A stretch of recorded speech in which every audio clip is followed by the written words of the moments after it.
this series, I'm trying every type of noodle in Thailand. And by the end, I'll tell you which one is the king of Thai noodles.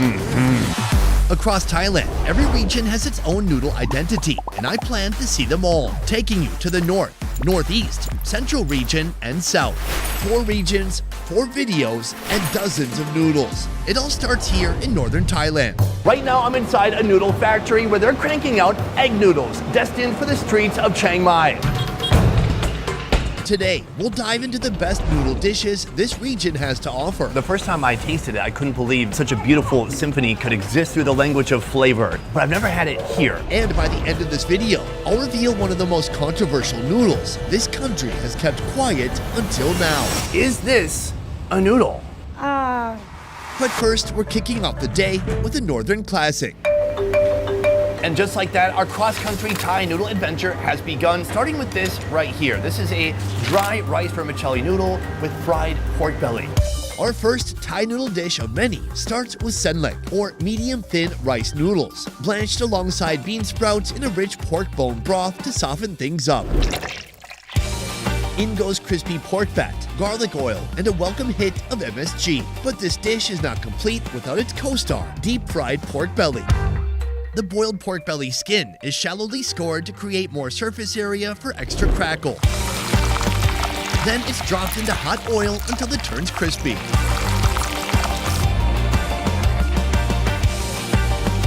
That golden pork gets dropped on top, along with some fried wontons. Add a flourish of greens, and there you have it. On this side right here, you can see we have fried wonton wrappers. My Minnesota friends are heartbroken that it's not full of disgusting cream cheese. It's just literally the wrapper. We give the whole thing a little bit of a spritz, and then we move on to our condiment section over here. Now, I've been advised to put all of this in my food. Right here, we've got some chili flakes. That may have been a mistake. Crushed nuts. Finally, and perhaps most unusual, we have sugar. I have never put sugar on noodles. Last of all, we have this right here. There is a load of green chilies, and they're soaked in vinegar, and the smell, it's astringent. It's really intense. I'm gonna put just a little bit of that vinegar. I feel like we've all met that person who started smoking at 25. Terrible idea. Do you know what's worse? Adding sugar to your noodles at age 40. That's what I'm doing. Step 1, take a big clump of sugary, peanutty noodles. Absolutely delicious. Somehow all these ingredients are blending together beautifully. The sugar and the peanuts, they are the ultimate pair. They work beautifully together. But I'm also getting some things that you wouldn't think would blend with that flavor profile. Spicy, sour vinegar, but that kind of works too. Next, I want to take some of that pork belly. Oh, no. The pork belly is absolutely delicious. There are some crispy bits like what you see right here. There's skin, there's protein, there's fat. It's a delicious combination. It pairs perfectly with those noodles. But then there's this right here, the wonton wrapper. The ultimate in crunchiness. They didn't put anything in the wonton. They just want that pure crunch. They want you to focus on the noodles. They don't want you to get distracted with some kind of a meat filling or cream cheese. It's all good. Meanwhile, if you're not getting enough food lubrication, they have this right here on the side. A nice bowl of pork bone broth. Heartwarming. This hot broth is so satisfying. So this is the first of 4 noodles that we're gonna be trying today. And by the end of this series, I'll be telling you which is the best in all of Thailand. According to me, some fat white guy from Minnesota. Later in this video, we'll come across a dish that'll overhaul your entire notion of what a noodle is. Right here, it says a noodle is a type of, oh God. We'll get to that soon, but first, let's back up a little bit. Right now we're in the city of Chiang Mai in the north of Thailand. It's right next to Myanmar and Laos, but it's also not too far from southern China, specifically the Yunnan region. Now, if there's anything I've learned from doing this show for over 10 years, it's that food is not locked off at the borders, but that food is a gradient. Food is not something that suddenly changes as soon as you cross immigration. Food is something that gradually changes across landscapes. And so that means it's quite possible that food here in the north of Thailand might have a lot more similarities to southern China than it would to southern Thailand. Like our next foreign noodle contender, it's not your typical long strand, but instead a flat little square. Uncle Siri will soon reveal how it works. Might I say you have some mighty impressive mole hair growing from your chin. Can I ask, why keep the mole hair? It's part of his natural look. He was born with it. He's got that nice salt and pepper mole hair look. That's exactly what the meal is about today. Salty and peppery. Joining me for this northern noodle adventure, Chiang Mai native Minnie. For the past 20 years, Uncle Siri has been serving up something that flips the noodle script entirely. No strands, no strings, just bold, chewy squares that refuse to play by the rules. When they're not cooked, they're very dense. It feels like a Vietnamese rice paper, but much thicker. But then if you compare it to a Vietnamese banh pho, like a rice sheet, it's much thinner. But the flexibility, much different. Very flexible and just ready and waiting to be soaked in hot water. When it's boiled along with tapioca starch, the magic begins to manifest. The noodles roll themselves. And that shape isn't just for looks. It helps them stay springy, slippery, and anything but soggy. But the real twist, these noodles didn't originate here. I'm told this noodle actually has origins in China. So this dish came from China a long time ago, from Yunnan province specifically. There is a huge Chinese influence here in northern Thailand. In Thailand, over 10% of Thai Chinese have left a deep, lasting mark on the country's food culture. Their roots run deep with a history stretching back to the 11th century, woven into every part of Thai life, including kway chap. But what sets this dish apart isn't just the shape of the noodles, it's everything else. Let me show you. First, the noodles are topped with onion, garlic oil, and crispy fried pork. Some might find these ingredients a little strange because it includes pig's liver, pig's heart. More importantly, the intestines are stuffed with pork meat. And last but not least, the soul of this dish, a rich pork bone broth infused with coriander root, garlic, and pepper. Minnie, you are from Chiang Mai. Yes, I am. Chiang Mai is interesting because we are in the north of Thailand. It's a very popular city, but it doesn't get all the attention that all the other cities get, like Bangkok or Phuket or Pattaya. What would you say is the vibe of Chiang Mai here? It's definitely underrated. You get a mixture of nature and city. It's a really great place for families because it's safe, comfortable, and you can kind of live here on a budget. Right, your money will go a lot further in Chiang Mai than Bangkok. Absolutely. I think we should start by trying some of the broth. Let's go for it. You feel that pepper? That's nice. Hold on, I think I have a mole hair in my soup. Just kidding. Super peppery, very savory. We're gonna get to the noodles in a moment, but one of the unique aspects of this dish are all the various pork cuts that you can find inside. Let's start with liver. Cheers. That's good. Oh, actually, that's pretty good. The flavor and the spice of the soup really mixes well with the offals of the pig. To me, these have been cooked with care, with love, and with a lot of spices. But now it's time for the main event, which is the noodle. Oh, that's awesome. I'm impressed. Sometimes the problem with a rice noodle is it can really fall apart. It's not tough like an egg noodle. An egg noodle can withstand a lot of time in a hot broth. A rice noodle can get soft and flimsy. By the time you're eating it, it falls apart in your mouth. But here, there's something about this rolled shape that keeps a little bit more firm texture, so you really feel like you have something to bite into. At the same time, it's soaking up a ton of that delicious, savory broth. This soup is actually very good for anyone who feels congested or is a little sick. Because of the peppery and the warm soup, it creates kind of a comfort food, especially when the weather is a little more cold. This is your go-to meal. Beyond noodles, food in Thailand's north is distinct from what you'll find in the rest of Thailand. It's herbaceous, the flavors are more earthy, and it's heavy on pork and light on seafood, since this mountainous region is far from the ocean. It is so much more aromatic, it's more mild. We don't really like super hot spices, but rather we want to focus on it being a pretty warm and comfortable meal. So far, we're off to a great start. I've had 2 noodles, I'm very happy. Next, we're gonna be going to a noodle factory. Are you ready? พร้อมค่ะ Let's go. Oh, okay, I thought she said, get out of my face. You don't have to say pa. Bah, Pa means let's go. bah. Pa. We're one noodle shop away from trying Thailand's most unusual noodle. But first, the noodle many call Chiang Mai's best. Oh my God. How does it really stack up? I'm gonna find out, starting on the factory floor. Nice to meet you. Thank you for having us here. First of all, you're a very young man. Meanwhile, you own a factory. I am a third generation. My dad over there. Oh, your dad's over there? Yes. Oh, it's your dad's noodle factory? Yes. Some noodle nepotism going on. Wish my dad owned well, anything actually. Taoist is the newest heir to this 3-generation noodle empire, carrying on the legacy his grandfather began. So where did he get the recipe from? Maybe his brother. Well, you guys don't really sweat the details on the legacy of the factory. Maybe his brother, maybe some guy off the street. Who knows? Yeah, it's all a mystery.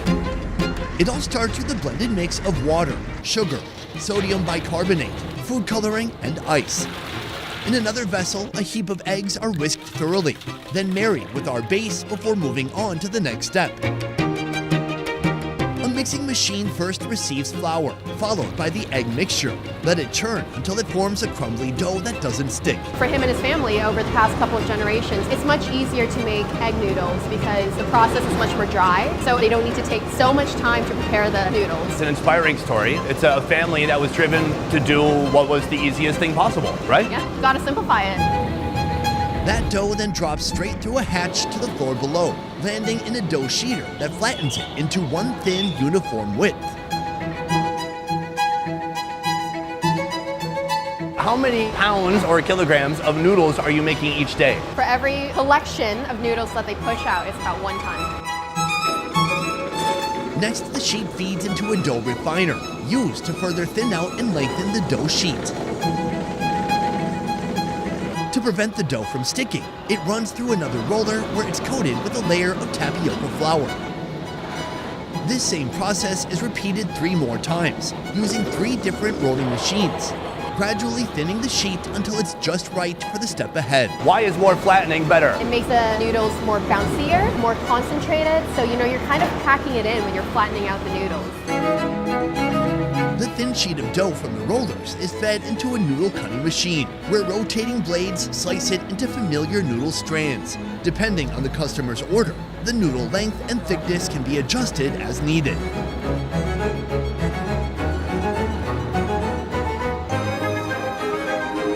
From the factory to the flame to the final product, this is the magic behind Chiang Mai's best noodle, known as khao soi. I am told this is the best khao soi restaurant in all of Chiang Mai. Would you agree with that assessment? ครับพิเศษเลยครับ Yep, absolutely. และหมูในวันละ10 โล There's been a great influx of people from all around the world who come to his restaurant after he's been on Netflix and a bunch of other shows, and he feels like a lot of people have definitely had a good taste of khao soi at his restaurant. To make khao soi, the egg noodles must be cooked 2 ways. Half are deep fried into a shattering crunch, and the other half are blanched until bouncy and soft. 2 textures, 1 bowl, but it's the broth that brings it all to life. A rich blend of coconut milk, herbs, spices, and a hit of chicken. Each day, they have over 500 chicken drumsticks. That's 250 chickens. Is that 250 chickens? Well, because each chicken has 2 legs. Okay, right. Now for the bill. First blanched egg noodles, then a chicken drumstick, both sunk in that creamy, milky, curry-like broth. A swirl of coconut milk, a smattering of crispy noodles on top, and a hit of spring onion and coriander to bring it all together. I want to back up for a second and just explain what is khao soi. แล้วก็ทำมาก่อนนี้รสกินนอกมันจะไม่ค่อยเหมือนนี้เดี๋ยวนี้มันมาดัดแปลงกัน So the origins trace back all the way to China. There's actually Muslim influence in here too. Really? He's saying it's not actually from China itself, but almost on the outskirts of China where there's a lot more Islamic or Muslim influence. That makes this dish what it is. By the time it got to Chiang Mai, they adapted this dish to make it much more flavorful, more spicy, because the origins of this actual dish isn't quite as flavorful as we see today. So he's saying it started in China, but Thai people made it better. Yep, sounds like it. Well, let's get into it. This is the fried version right here. I love how crunchy it is. It's very satisfying. You hardly recognize that it was once a noodle, and it's got some delicious seasonings on the inside too. Where do you start? I like to add in the lime, some of the garnishes, not too much because it's already intense enough. And if you like a bit of sweetness, then you add some sugar in. We got some chili flakes here. Cheers. Cheers. Too spicy? It's spicy. It's a slow burn that starts in your chest and kind of creeps upward. I love the bounciness of the noodles, the crunchiness of the noodles that we put on top that makes the meal. That's what makes all the difference. It's a very complex dish. Just texturally, you're getting those soft noodles mixed with the crunchy noodles, but then this broth, it's very rich, very creamy. It tastes like coconut. It tastes like lemongrass. There's so much freshness from herbs inside. It just tastes so different from every other Thai noodle. It's really in a league of its own. It's not only one of my favorite noodles in Thailand, it's one of my favorite noodles in the world. I have many more noodles ahead of me in this journey. I'll be trying 16 in total here in Thailand, but this is tough to beat. What about the chicken? What's the move? For me, I'm trying to be extra cautious today because I'm wearing white. I'll just pick it up. Oh my gosh. There you go. Oh my lord. That is a good chicken. It's so soft, it's so braised, it's tender. I thought it was all about the noodles, but the chicken, when you bite into there, it's also just completely coated in that broth, all that flavor coming out of there. Let's have a drink. The nectar of the gods. Oh my God. It's so good. It's so powerful, it's so salty. It's just all the flavors of Thailand in one condensed, concentrated bite. That's intense. ล้างชามไม่เลอะเลย By just taking it and consuming it whole, he doesn't have to really wash the dishes. Smart. Just trying to help out. Doing my part. My next question is, as 84 years old, did you ever imagine that at this age, your restaurant, your food would be matched with this much enthusiasm? ทุนเราก็น้อยเราลองสู้ดู It's been a very difficult journey for him since the very beginning. It was hard and he faced a lot of challenges. But when he was able to gain exposure from the different social media channels, there's definitely been an interest in khao soi, and he's been more encouraged to keep going because he didn't realize how big it could get. Keep going. How much longer into the future are we going until the wheels fall off? อาหารฝรั่งนะ He's passed it down to his children and his grandchildren, and now they have 3 different branches in Chiang Mai. Oh wow, amazing, sir. ขอบคุณครับ Kopung Kap, thank you so much, Minnie. On to the next noodle. At last, I'm about to face the most controversial dish of this entire journey. A dish crafted by the one and only Miss Da. I have eaten noodles all around the world, but I have never seen a noodle that looks like this. My first question as we begin today is this a noodle? ไม่ใช่ค่ะ No, it's not. But this is a noodle series, so there must be some reason we're here. Why do you think this is not a noodle? มันคือข้าวแรมฟืนค่ะ It is called khao ram foon. This is made from rice flour. Fair. But it's not a noodle dish. Meanwhile, the rice noodle, the same noodle that you'll find in pad thai, that's made from rice flour, just like this. แต่ว่าตัวเนี้ยจะมีความเด้งดึงเด้งดึงเด้งดึง So with rice noodles, there's a chewiness to it, whereas with this particular noodle, it's much more bouncier. Okay, listen, I didn't want to have to do this. I'm calling the police. No, sorry. I'm looking up what is a noodle. Right here, it says a noodle is a type of, oh God, long, thin strip of pasta. That looks long. Thin is definitely not thin. It's usually made from flour and water. Yes, they are commonly cooked in boiling water or added to soups. Now, this is cooked in a different way because the origin of this noodle starts here. Aside from the classic rice flour variety, this dish also features 2 other noodle types, peanut and Burmese chickpea. Both are soaked then ground into oblivion. เขาจะไม่ค่อยมี Back then, there were a lack of ingredients, so they didn't have that much to work with, which is why we're working with very basic ingredients to try to make a pretty good meal out of what they had. Next, they're both mixed with rice flour, cornstarch, and water. Now whisk like your life depends on it. Food coloring goes into the peanut mix, giving it that signature purple hue. Then comes the slow bit, cooking and stirring for about 40 minutes until the mixture thickens into a silky paste. It's a common dish in Laos, China, and Burma. So we don't actually really know the true origins, but we simply know that it's based around the 4 different regions that we've mentioned. Because all of these regions kind of in a battle between, hey, this was mine, and this was also mine to begin with. Where does she think it's from originally? ทราบว่ามาจากไหนเหมือนกัน แต่ว่าของเราก็มาจากคุณแม่ For her specifically, it comes from her mother. Her mom is from the Thai Lu ethnic group, and her mother was living in Burma. And then as her mother continued to travel to Laos and China, she eventually brought it to Thailand. Amazing. She started the restaurant after her mother passed away in order to honor her mother. Pour it into trays, let it sit overnight, and there you have it. Solid breaks of, well, something. But wait, can we call these noodles? Would you agree that this is one of the most controversial noodles in all of Thailand? คนไทยส่วนใหญ่ยังไม่รู้จักค่ะ It's still very much unknown to Thai people. I didn't know this. It's still a very new concept. Some people might call it noodles, some might not, but no one is wrong. I'll give you $5 if you call it a noodle. โอเค She said okay. We got a deal.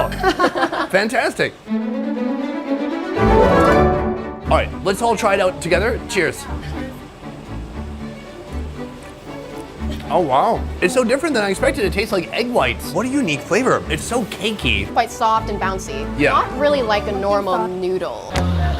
To assemble this multicolored masterpiece, start with a broth made simply of water, tomato, mushroom seasoning, salt, and MSG. The broth is cooked the night before and left to cool, so by the time it's served, it's room temp.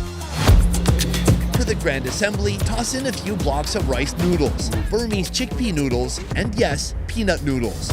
Then pile on the good stuff, cabbage, lettuce, coriander, crushed peanuts, sesame seeds, fried garlic, chili paste, a ladle of that tomato broth, a splash of ginger juice, and a scoop of fermented soybean paste. Right here we have the final boss of Thai noodles. So this isn't just my idea. Some people here in Thailand consider this a noodle. Yeah, that's exactly correct. I want to know what you think. I think it's really interesting because you don't really get a cold noodle dish just anywhere. Wait, so you think it's a noodle? I think we should try it first. We already saw this white one right here, but she has two other kinds too. The first is yellow. Let's give it a shot. It has a different taste. A little starchy, a little beany. I like this one better. I don't like it as much. Oh, Then we have a purple one here. It definitely tastes like peanuts. This is the mushiest of all of them. this one definitely has the most flavor in my personal opinion. 100%. All three of those are right here in this bowl, and they're mixed with a ton of other ingredients. So you try to mix it, but you also try to keep it safe from the mixing. So you eat it whole. Okay, we don't want to break apart any of the noodles. Cheers.